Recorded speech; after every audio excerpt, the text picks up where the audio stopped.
in those serious unscripted moments. But the lady that was on there, Melissa Ford, actually was going around asking, I think she actually asked Joe Budden, I think, what was his magnum opus? And in addition to that, they were talking about someone else in particular. So to see that word now, and I have the option to read exactly what the definition is, I'm floored a little bit because I'm going to scroll over it and read the definition out loud. Because the way they said it, it seemed like this was the big one, like the big um project, the one that will solidify you. And it's like, that's it, that's all. Like, I think Michael Jackson's Bad was the article, not the article, the album that really solidified him and permanently into history. So magnum opus is a masterpiece or chief d'oeuvre, is a creation that has been given much critical praise, especially one that is considered the greatest work of a person's career,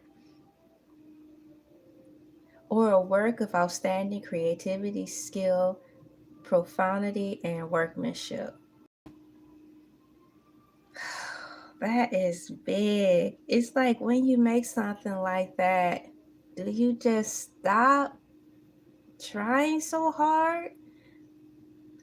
What did it take for you to make that type of piece? Because every artist has that moment where that album or particular song is like, I'm done. You don't have to do anything else. You don't have to say anymore. You don't have to work anymore. You won. You don't have to do anything else. This album is it.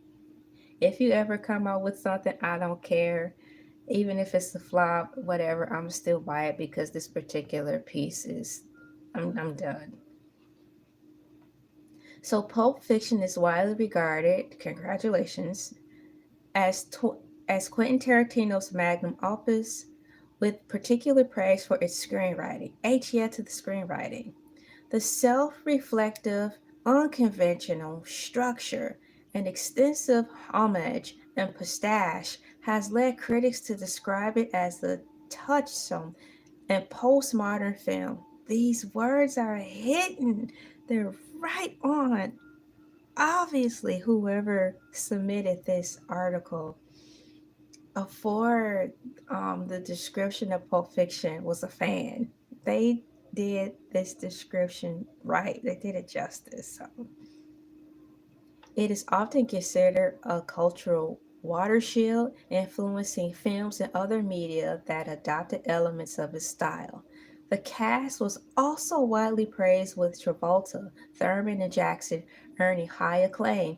In 2008, Entertainment Weekly, shouts out Entertainment Weekly, one of the first celebrity news OGs as well, named his best film in 1983. Once again, in 2008, Entertainment Weekly named it the best film since 1983. Wow.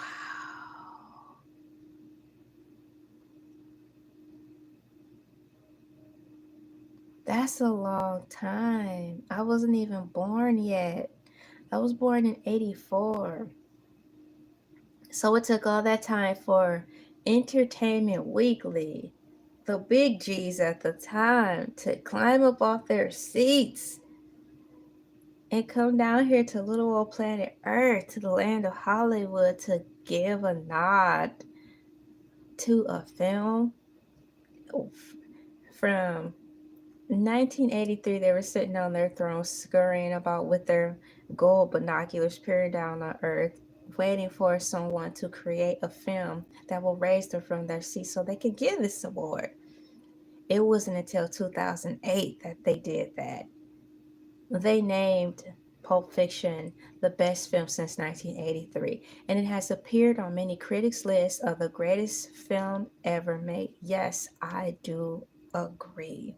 In 2013, Pulp Fiction was selected for preservation in the United States National Film Registry by the Library of Congress as culturally, historically, or